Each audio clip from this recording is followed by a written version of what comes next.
Good day mga lods, no? Yan po ang kalabasan natin mga lods, no? Napakalaki na naman siya.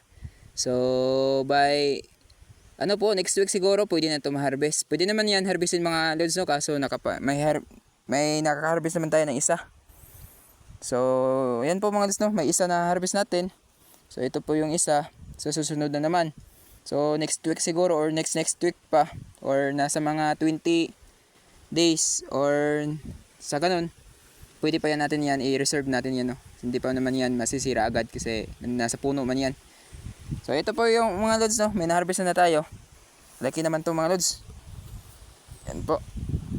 So ganyang hugis mga lods, pwede na siya harvestin. So isa lang muna ang harvestin natin. So yung mga iba pang bunga doon na kalabasa, hindi po natin i-harvestin. So ito muna mga lods, no? Pang bahay-bahay lang to. So ano na tayo mga lods, pwede na tayo magluto ng kalabasa. So may kalabasa na tayo. At may sitaw dito. Yan mga lods, no? Nag-harvest tayo ng sitaw, kalabasa. Yan, may mga okra pa konti. Ito po yung sitaw natin na puti at pula. So yan po mga gulay ko dito mga lods, no? Medyo marami pa naman doon sa baba, yung mga alagbate at mga yamang talbos, no?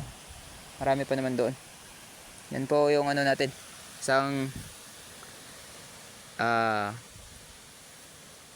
tawag yun, talong.